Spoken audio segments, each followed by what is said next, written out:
আলহামদুলিল্লাহ, আজকের মাহফিলের প্রধান বক্তা আমাদের অত্যন্ত প্রিয় মানুষ আল্লামা জুনায়েদ আল হাবিব সাহেব হুজুর দামাত বারাকাতুহুল আলিয়া।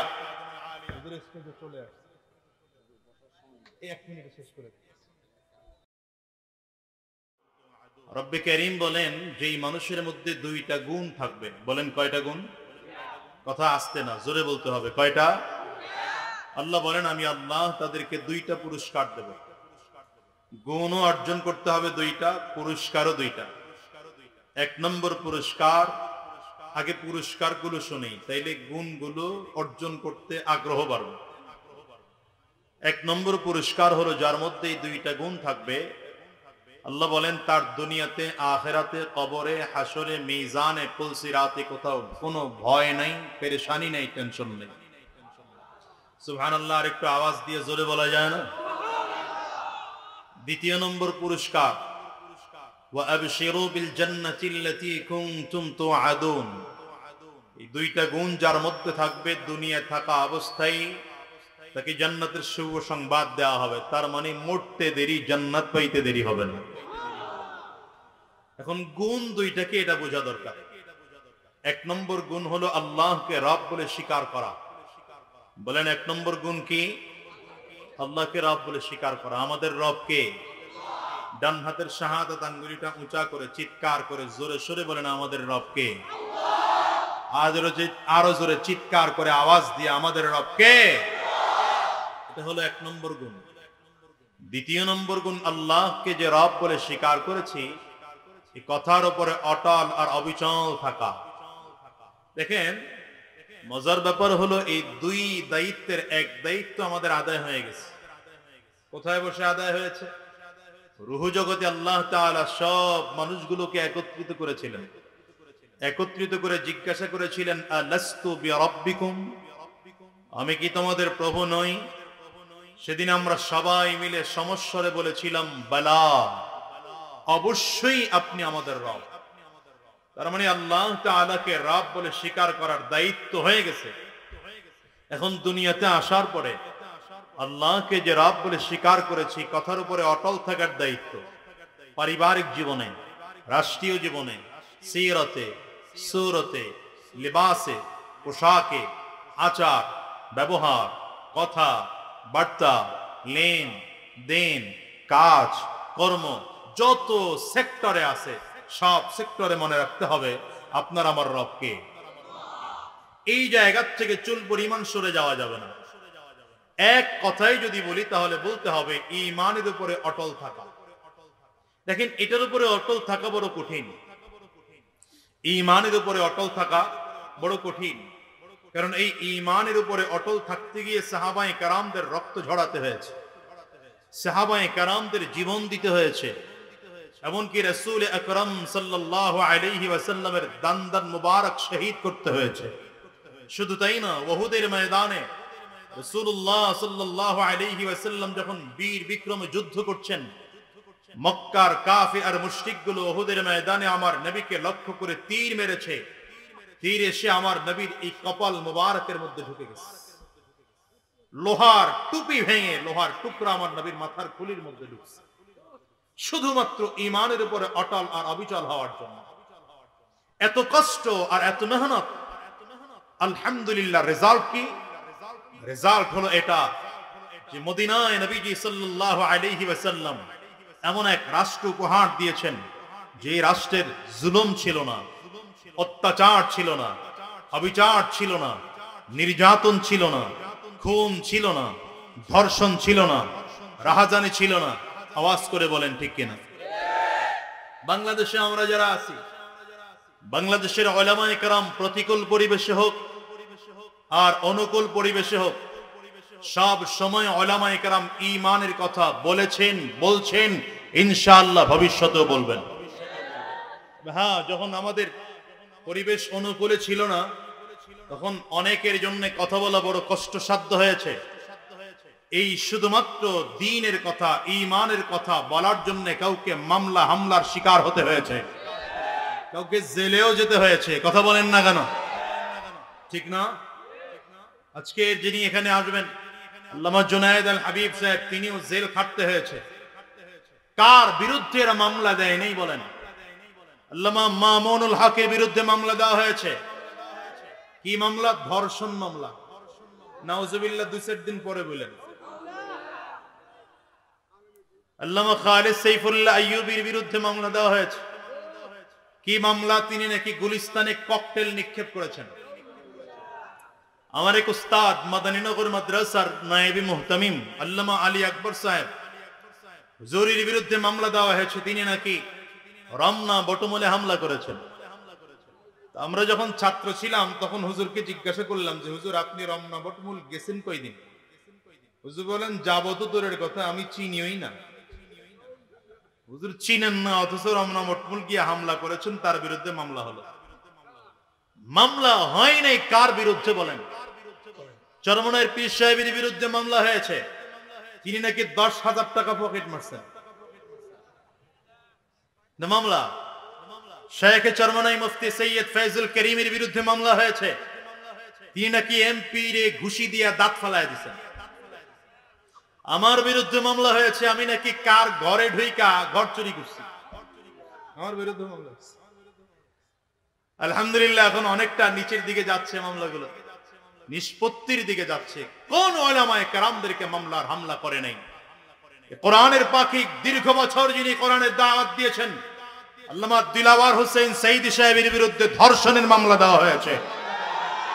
আমি বলি, যারা ধর্ষণের মামলা দিয়েছ, উলামায়ে কেরামদেরকে জেলে ঢুকিয়েছ, উলামায়ে কেরামদের কণ্ঠ বন্ধ করতে চেয়েছ, মাহফিলগুলো বন্ধ করতে চেয়েছ। মাহফিল করতে হলে থানার থেকে পারমিশন নিতে হবে, নয়তো মাহফিল বন্ধ হয়ে যাবে। আজকে তাকিয়ে দেখো, আমরা উলামায়ে কেরাম রাজা বাদশার মতো করেই কথা বলি। আমাদের সামনে এখনো হাজার লক্ষ শ্রোতা বিমুগ্ধ হয়ে কথা শোনে। আর যারা আমাদের বিরুদ্ধে চক্রান্তর ষড়যন্ত্র করেছ, কলা পাতার বিছানায় ঘুমিয়েও তোমাদের ক্লান্ত হয়নি, তোমাদের নিস্তার হয়নি। এমনকি লুঙ্গি পরে, দাড়ি কামিয়ে, মাথার চুলের কলপ লাগিয়ে মাছ ধরার ট্রলারে উঠেও বাঁচতে পারোনি, বাঁচতে পারোনি।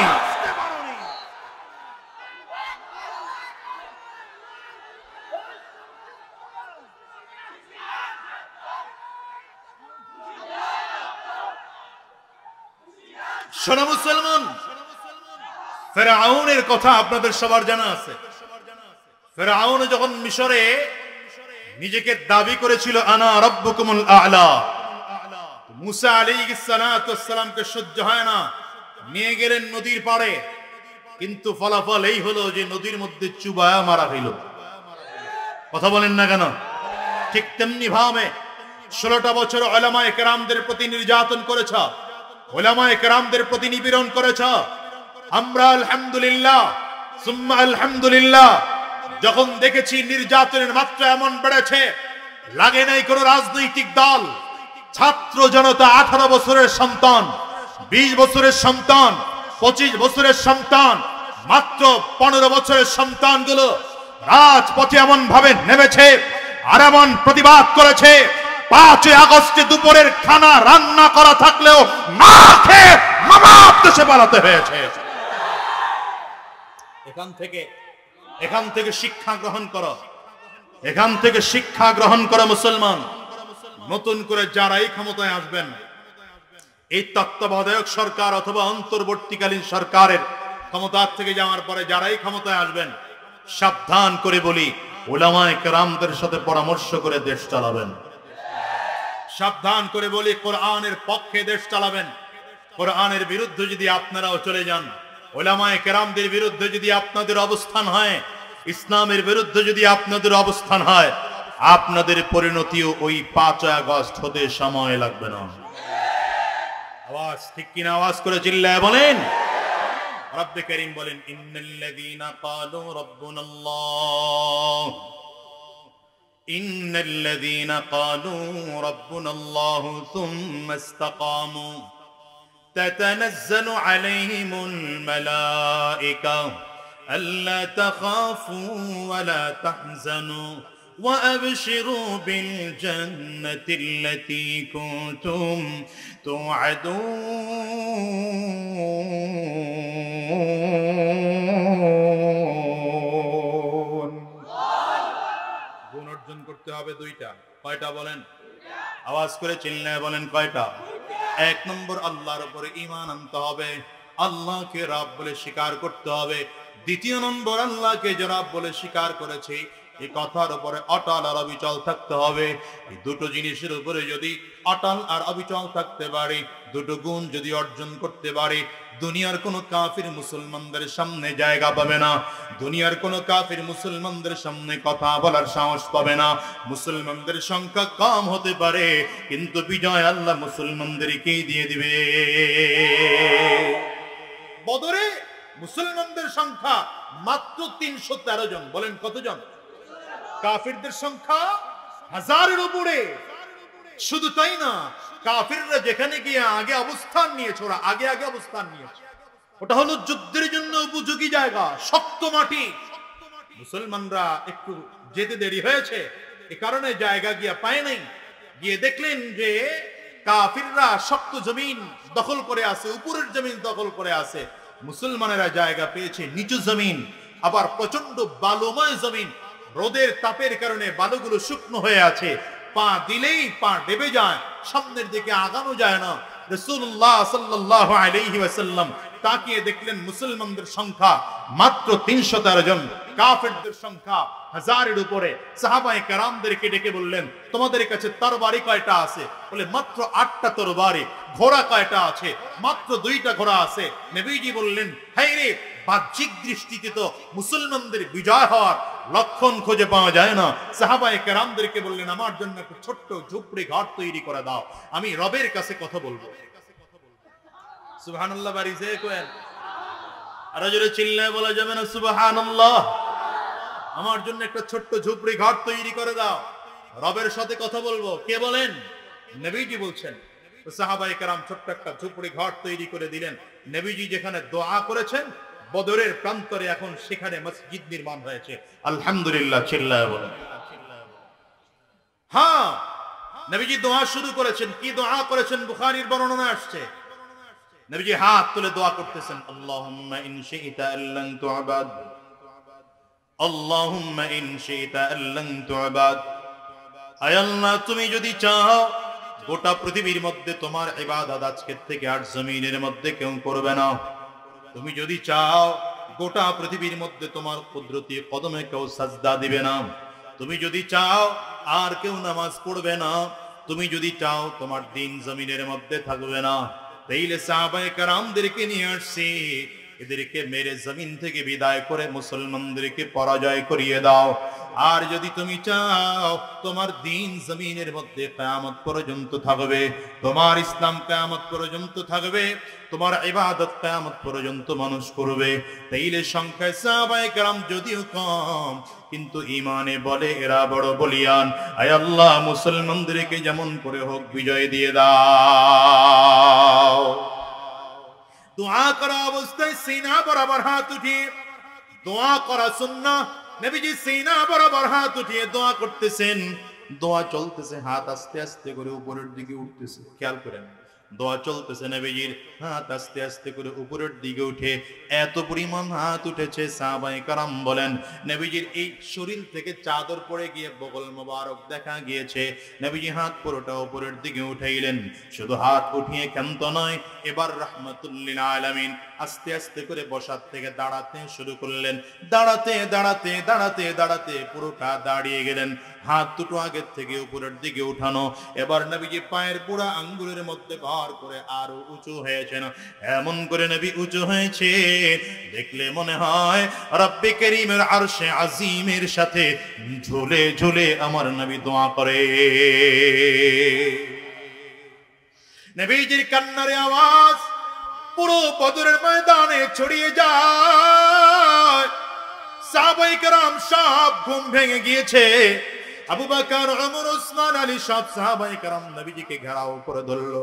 সাহাবায়ে কেরাম ডাকি ডেকে বললেন, পয়গম্বর আমরা মুসা নবীর উম্মত নয়, আমরা মুহাম্মাদুর রাসূলুল্লাহর উম্মত।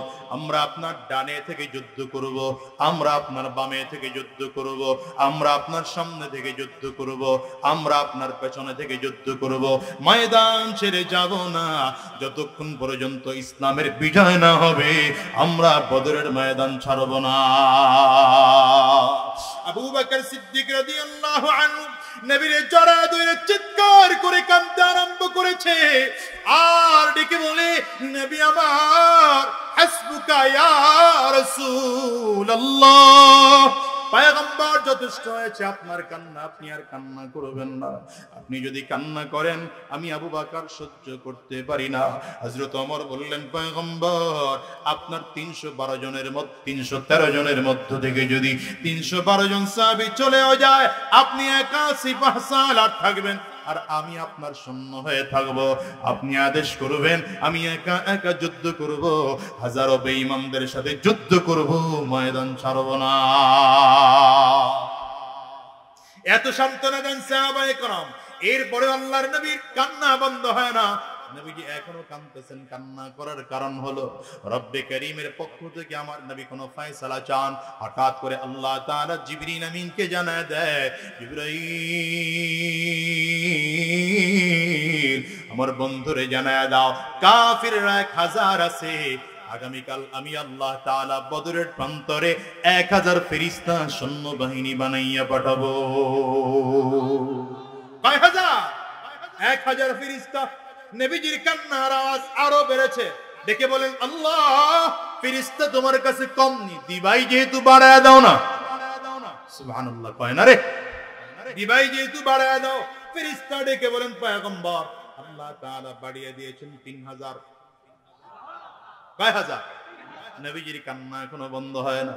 নবীজি আরো জোরে জোরে কান্না করেন আর ডেকে বলেন, মালিক, দিবাই যেহেতু আরো কি বাড়া দেওয়া যায় না? আল্লাহ তাআলা ফেরেশতাকে জানিয়ে দেন।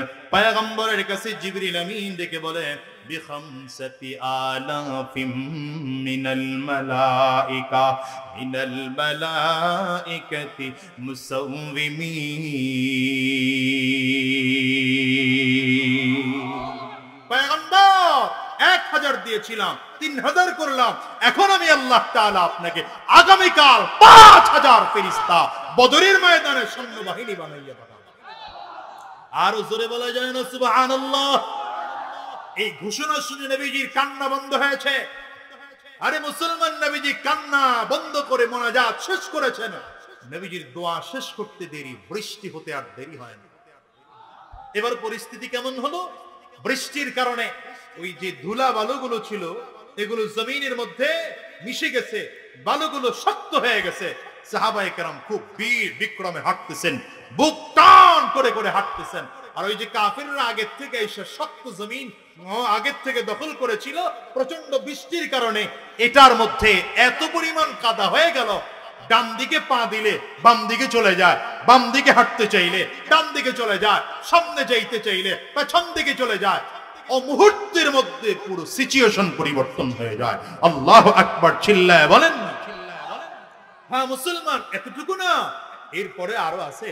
আরে ফজরের নামাজের পরে রাহমাতুল লিল আলামিন সেদিন সাহাবায়ে কেরামদের মাঝে বক্তব্য দেওয়ার জন্য একটু উঁচু জায়গায় দাঁড়িয়েছেন। হাদিসের মধ্যে আসছে কাদরাইন, নবীজি এমন ভাবে বক্তব্য দিচ্ছেন মনে হয় যেন পোশাকের মধ্যে নবীজি টকবক করে ফুটতেছেন। নবীজির কপালের রগ খাড়া হয়ে গিয়েছে, ঘাড়ের রগ দুটো খাড়া হয়ে গিয়েছে। রাসূলুল্লাহ সাল্লাল্লাহু আলাইহি ওয়াসাল্লাম রাগের কারণে থরথর করে কাঁপতেছেন। এই যে বলে না হুজুররা জোরে আওয়াজ দিয়ে কথা বলে কেন? আরে নবীজি সাল্লাল্লাহু আলাইহি ওয়াসাল্লাম যুদ্ধের ময়দানে যখন ভাষণ দিতেন, নবীজির কণ্ঠ এত উঁচু হয়ে যেত, বহু দূরে সাহাবায়ে কেরাম দাঁড়িয়ে থাকলে সেখান থেকে নবীর কথাগুলো শুনতেন। নবীজি কথা বলতেছেন, আওয়াজ দিয়ে বলছেন সাহাবায়ে কেরামদেরকে যুদ্ধ করতে হবে। সাহাবায়ে কেরাম বলেন, ইয়া রাসূলুল্লাহ, তরবারি মাত্র 8টা, হাজারো কাফিরদের বিরুদ্ধে যুদ্ধ করবে কেমনে? নবী বললেন, তরবারি 8টা আছে, হলো কি তাতে, অসুবিধা নেই। খেজুর গাছ থেকে ডালগুলো কেটে কেটে তোমরা হাতে লাও। না, আপনারা সুবহানাল্লাহ আল্লাহু আকবার জোরে কইতে পারেন না, চিল্লায় বলেন না আল্লাহু আকবার। খেজুর গাছের এটারে কি বলে? ডেগগা, কয়নি আপনাদের দেশে? কি বলে? ডেগগা বা ডালা? এটা হাতের মধ্যে নাও। সাহাবায়ে কেরাম তরবারির পরিবর্তে এক একটা খেজুর গাছের ডেগা বা ডালাগুলো হাতের মধ্যে নিয়েছেন। ডালগুলো হাতে নিয়ে সাহাবায়ে কেরাম বলেন, শুধু কাফিরদের দিকে তাক করি, তাক করতে দেরি হয়, এক একটা কল্লা ছুটে গিয়ে 30 হাত 40 হাত দূরে পড়তে দেরি হয় না। যুদ্ধ শুরু হবে, আল্লাহ তাআলা ডাক দিলেন, হাবিব আপনি একটু বালু নেন, বালু নিয়ে কাফিরদের দিকে মারেন। নবীজি বালু হাতের মধ্যে নিয়েছেন, কাফিরদের দিকে বিসমিল্লাহির রহমানির রহিম বলে মারলেন। মারতে দেরি কাফিরদের চোখগুলো প্রত্যেকটার চোখের মধ্যে পড়ে গিয়েছে। চোখ মুছতেছে, চোখ মুছে তাকিয়ে দেখে, আরে আগে দেখলাম আবু বকর একজন, এখন আবু বকর সেম আবু বকর 3 জন 4 জন মনে হয়। আগে দেখলাম ওমর একজন, এখন তো 2 জন 3 জন মনে হয়। এখানে একজন দাঁড়ানো, তাকে আবু বকরের মতো মনে হয়। ওখানে আরেকজন দাঁড়ানো, তাকে আবু বকরের মতো মনে হয়। ওখানে আরেকজন দাঁড়ানো, তাকে আবু বকরের মতো মনে হয়। এখানে একজন দাঁড়ানো, তাকে ওমরের মতো মনে হয়। ওখানে আরেকজন দাঁড়ানো, তাকে ওমরের মতো মনে হয়। ওখানে আরেকজন দাঁড়ানো, তাকে ওমরের মতো মনে হয়। আরে আসল আবু বকর কে, আসল ওমর কে, আসল আবু বকর কে, আসল ওমর কে, এটা চিন্তা করতে করতে যুদ্ধ শেষ। জোরে কয় না, জোরে কয় না। যেখানে হাজারো মুসলমানদের অস্তিত্ব বিলীন হয়ে যাওয়ার কথা, সেখানে মাত্র 7 জন সাহাবী শহীদ। এই এদিকে তাকান, এদিকে তাকান। ঘাড় ঘোরানো যাবে না। হুজুর আসবেন স্টেজে, ওখানে বয়ান করবো, চুপচাপ এদিকে ফিরে ঘুরে থাকেন, চুপচাপ বয়ে থাকেন। 7 জন সাহাবী শহীদ হয়েছেন মাত্র। আল্লাহ তাআলা ডাক দিলেন, হাবিব খেলাটা কেমন হইলো? সুবহানাল্লাহ কয় না রে, খেলাটা কেমন এলো? এখন আম করে ডাকে না, কিছুদিন আগেও তো ডাকছে, আসো খেলা হবে। কি হবে? খেলা দেখতে চাও, বদরের ইতিহাস পড়ে নাও। মুসলমানদের খেলা জানতে চাও, উহুদের ইতিহাস পড়ে নাও। মুসলমানদের খেলা দেখতে চাও, খন্দকের ইতিহাস পড়ে নাও। মুসলমানদের খেলা দেখতে চাও, খায়বারের ইতিহাস পড়ে নাও। মুসলমানরা এমন খেলা খেলেছে, বদরের প্রান্তর থেকে কাফিরগুলো নাচ ছুটে পালিয়েছে। হাত উঁচা করে চিল্লা জোরে বলো ঠিক কিনা? আমার ভাইরা, মুসলমান বন্ধুরা, দেন হুজুরকে বসতে দেন। আলহামদুলিল্লাহ, আজকের মাহফিলের প্রধান বক্তা আমাদের অত্যন্ত প্রিয় মানুষ আল্লামা জুনায়েদ আল হাবিব সাহেব, হুজুর দামাত বারাকাতুহুল আলিয়া। হুজুর স্টেজে চলে আসছে, 1 মিনিটে শেষ করে। হুজুর স্টেজে চলে আসছেন। আমি সর্বশেষ একটা আল আছে, আলটা বাইর কইরা বয়ান শেষ করে দিচ্ছি। ভাইরা আমার, রাসূলুল্লাহ সাল্লাল্লাহু আলাইহি ওয়াসাল্লাম অত্যন্ত ফুরফুরা মেজাজ। মাত্র 7 জন সাহাবী শহীদ। ইসলামের বিজয় চলে আসছে, বদরের ময়দানে মুসলমানদের বিজয় চলে আসছে। আল্লাহ তাআলা ডাক দিলেন, হাবিব কেমন হইলো? রব্বে কারীমের কাছে নবীজি ডেকে বলেন, আল্লাহ যেখানে আপনার ফেরেশতা ছিল 5000 ফেরেশতা, সেখানে আমার যুদ্ধে বিজয় হবে না তো হবে কি? আল্লাহ তাআলা ডেকে বলেন, পয়গম্বর 1000 ফেরেশতা, 2000 ফেরেশতা, 5000 ফেরেশতা, 3000 ফেরেশতা, এটা তো আপনাকে সান্ত্বনা দিয়েছি। মূলত বদরের প্রান্তরে আমি আল্লাহ তাআলা কুদরতি ভাবে বদরের ময়দানে হাজির হয়েছিলাম। এজন্য বলে যে মুসলমান, এখন যারা আমাদেরকে আমেরিকার ভয় দেখাও, ইন্ডিয়ার ভয় দেখাও, চায়নার ভয় দেখাও, রাশিয়ার ভয় দেখাও, মুসলমান চায়নাকে ভয় পায় না, রাশিয়া ভয় পায় না, আমেরিকা ভয় পায় না, ভারত ভয় পায় না। মুসলমানদের সাথে কেউ থাকবে না, আল্লাহ থাকবেন। রব্বে কারীম থাকলে, রব্বে কারীম থাকলে আমাদের বিজয় নিশ্চিত ইনশাআল্লাহ। এজন্য সর্বশেষ কথা, আগামীর বাংলাদেশ কোরআনের বাংলাদেশ, আগামীর বাংলাদেশ ইসলামের বাংলাদেশ, আগামীর বাংলাদেশ নাস্তিক মুক্ত বাংলাদেশ, আগামীর বাংলাদেশ ইসলাম বিদ্বেষী মুক্ত বাংলাদেশ গড়ার জন্য যদি উলামায়ে কেরামদের সাথে আপনাদের থাকতে হয়, রক্ত দিতে হয়, রক্ত দেব, জীবনটাও যদি দিতে হয়, কারা কারা তৈয়ার আছো? দাঁড়িয়ে দেখাতে হবে মুসলমান, বসে নয়, দাঁড়িয়ে দেখাতে হবে ইনশাআল্লাহ। আল্লাহ কবুল করুন, আল্লাহ কবুল করুন, আল্লাহ আমাদের কবুল করুন। উলামায়ে কেরামদেরকে বসেন, উলামায়ে কেরামদেরকে এক ও নেক হয়ে কাজ করার তৌফিক দান করুন। যতটুকু কথা বলেছি, আল্লাহ আমাকে আমাদের সকলকে আমল করার তৌফিক দান করুন। ভুল ত্রুটি মাফ করে দিন। এখন ইনশাআল্লাহ আমাদের অত্যন্ত শ্রদ্ধাভাজন মানুষ বিশিষ্ট আলেমে দ্বীন আল্লামা জুনায়েদ আল হাবিব সাহেব হুজুর বয়ান করবেন। ওয়া মা তাওফীক ইল্লা বিল্লাহ। আসসালামু আলাইকুম ওয়া রাহমাতুল্লাহি ওয়া বারাকাতুহু।